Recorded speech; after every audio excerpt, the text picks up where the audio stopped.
Hello there, Mr. Sutton here, bringing you this lesson on parametric functions. In this one, we're going to be calculating derivatives of parametrically defined functions and using those for a few things. Specifically, we're going to analyze the motion of a robotic crab. To start things off on this one, say hello to Krabby, a giant robotic crab controlled by not one but two drivers, one who's in charge of the left-right motion and one who's in charge of the forward-back motion, because apparently handling it all at once is too much for one person.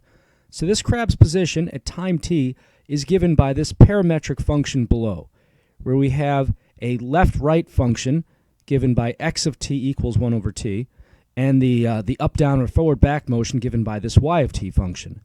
So if you've never seen one of these situations before, this is a parametric function where x and y are not defined in terms of each other, but rather they are both functions of time. So this is kind of like implicit differentiation, where x and y were both treated as functions of time, but this time around we actually know the original formulas rather than just their derivatives. All right, so what do we want to do with this thing? What we'd like to do is write an equation of the line tangent to this crab's path at time t equals e. So pause the video and see how far you can get on writing this tangent line. All right, now hopefully when you were figuring this out, you reasoned that, hey, if I want a tangent line, I need an x and a y value and a slope.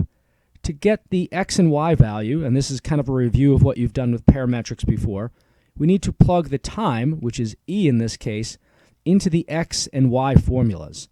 So for the left-right position, part of the position, we have x of e, which is just going to be 1 over e, so that's not too bad. And then for the up-down part of our coordinate, we need y of e, which is going to be negative 2 plus ln of e. ln of e is just 1 if you want to simplify that, so this comes out to negative 1. Great. At this point, though, we also need the derivative. And we have to be a little bit careful here, because if we just take the derivative of x or y by itself, that's just telling us the rate of change of the left-right or up-down part of the motion. If we want to find the overall two-dimensional rate of change, we need dy over dx, not dx over dt, and not dy over dt. So how do we find that? Well, first we need to figure out x prime of t and y prime of t. So we actually do need dx over dt and dy over dt. So take a moment to calculate that based off the original formulas. So x prime of t, if x of t is t to the negative 1, x prime of t, that's going to be negative t to the negative 2. And then y prime of t, that's just going to be 1 over t. So that's our first step. Our next step to find dy over dt is to actually divide y prime by x prime. So as a general formula for this situation, you can say dy over dx with parametrics equals y prime of t over x prime of t. Now, the reason this actually works is you're basically doing dy over dt divided by dx over dt. Your dt's are going to cancel fraction style, leaving you with just a dy and a dx. All right, so our dy, that was 1 over t, or t to the negative 1. dx over dt, or x prime, that was this negative t to the negative 2.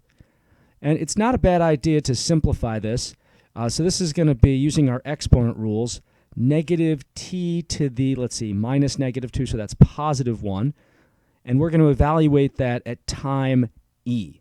So we have negative t evaluated at time e, which is just negative e. Putting it all back together in a tangent line, we have y minus y1, so that would be y plus 1, equaling our slope of negative e times x minus x1, so x minus 1 over e. For our next task, we want to find the second derivative with x and y in terms of t for this set of parametric functions. So let me give you the formula for the second derivative. Now, as you might imagine, this requires finding the first derivative, dy over dx, and taking its derivative in terms of t. So we need d over dt of dy over dx. However, this is not going to be enough by itself. This by itself would give us d squared y over dt dx. We want dx dx squared. So to get that, we actually need to divide by a dx over dt. and then that'll cancel out the dt's and give us another dx down there. All right, so let's actually work through how this works step by step. First step, find dy over dx. We've already done this before, so pause the video and do it again with these functions. So again, dy over dx, that's really y prime over x prime. So that's going to be, for y prime, we have, this is going to be negative 2 sine of 2t. And for x prime, this is going to be negative 2 sine of t. All right. Now, it's helpful to simplify as you go because we're going to have to take the derivative of all this, and maybe you don't want to deal with a product or a quotient rule. So the key on this one, a helpful little identity you might want to remember, sine of 2t is actually equivalent, if you use your double angle identity, to 2 sine of t cosine of t. This thing that I've highlighted in red here. This is a really useful identity in this whole chapter. And if we write it like this, we see a few things cancel. These negative 2's and the sines, for example. So this is really just 2 cosine of t when the dust settles. All right, so now that we've got dy over dx, just looking at our formula, and this is why it's helpful to write it down first, we need the derivative of this with a t. So that's going to be, let's see here, negative 2 sine of t. So that's actually not so bad. Next, we need to go ahead and divide this, again, by x prime, or dx over dt. Now, we already found x prime. That was negative 2 sine of t. So we're dividing this negative 2 sine of t by this one down here. So this is going to give us our final second derivative. We have negative 2 sine of t divided by itself, which just comes out to 1. So it's fairly intuitive in that you have to find the first derivative and then take its derivative. The part that a lot of people forget, don't forget to divide by dx over dt. For this next problem, I want to know at what t value does this parametric function have a vertical tangent line. So when I'm asking about tangent lines, I'm asking about the motion of a particle. And when I'm asking about motion, I need x prime and y prime.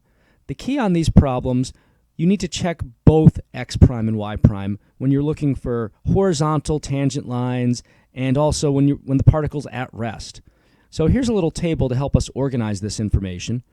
If I want to know when I have a horizontal tangent line for the particle's movement, well, then I'm asking when there's some left-right movement but no up-down movement. So if I'm thinking about this in terms of x prime and y prime, at a horizontal tangent line, y prime needs to be 0. We don't want any up-down movement, but the x prime should not be 0. We want some left-right movement. Vertical tangent line is going to be that, but reversed. We want no left-right movement, but some up-down movement. And if we're at rest, we want both derivatives to be 0 because we don't want to be moving in any direction.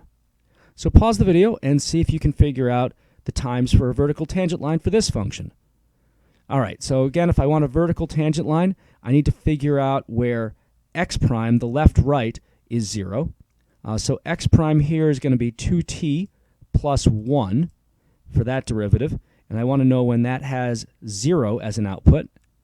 Solving for t, we subtract 1, divide by 2, so this happens at t equals negative 1/2. Now the key here is not being satisfied with this and just ending the problem. We need to make sure that at time negative 1/2 that we don't have, or that we do have some up-down movement. We need to plug this into y prime and make sure that we don't get 0. Because if we got 0 in y prime, that would mean we were at rest, which would not be a vertical tangent line. So y prime, that's going to be 2t minus 1. Plugging negative 1/2 into that, that's going to be negative 1 minus 1, so negative 2. Most importantly, this is not 0. Since x prime was 0 at time negative 1/2 and y prime is not, that means that we have a vertical tangent line at time negative 1/2. On this problem, we want the lowest point for the parametric curve described by these functions here on the interval from negative to positive 1 for time. So this is really just a glorified max or min problem. We're basically trying to find the minimum y value for this parametric function. So in general, just like finding maxes and mins with normal functions, we need to find critical values. We just need to make sure we're using the correct derivative, the correct function here. So if we're talking about left versus rightmost point in general, we want x prime. If we're talking about highest and lowest point, we want y prime. Pause the video and see if you can find the lowest point for the curve based off of this. All right, so if we want the lowest point, that means we need to analyze y prime. So derivative of 2 secant of t, that's 2 secant of t tan of t. And we need to figure out where this equals 0. We're going to do this on the calculator on the interval from -1 to 1. And I'm just going to enter this as a regular y equals function. And if you're figuring out how to use secant on the calculator, remember that's really just 1 over cosine. So here we go. So doing this in my y equals, I'm going to use 2 tan of t. And again, I'm really just doing 1 over cosine to get the secant function. Let me set my window. I'm going to go from, we said, -1 to +1 for my t values. And let me do zoom 0, zoom fit. See what this comes up with. So here's what my graph looks like. And we see that we definitely do cross the x-axis right there at the origin. I mean, you can check the 0 if you want by doing a second trace and then zeros, option 2. Click a little bit to the left, a little bit to the right. And we see that indeed 0, 0 is that point of intersection. So this happens at time 0. Now, just in terms of proving whether this is a max or a min, the easiest way to do this, since there's just one critical value, is to take a look at the sign of y prime. We see that between -1 and 0, y prime is negative below the x-axis, and y prime is positive between 0 and 1. Since y is then decreasing until we get to time 0 and increasing after that, that means that we must hit our lowest point at time 0. Now, make sure you actually go back and plug this in to see what point we're at. So this is going to be the point x of 0, comma y of 0. X of 0, using our x function, that's just tan of 0, which is 0. Y of 0, that's 2 times secant of 0. Well, 1 over cosine of 0 would just be 1. So multiplying that by 2, we get a value of 2 for that y value. So this concludes our lesson on parametric functions. Till next time, Mr. Sutton signing off.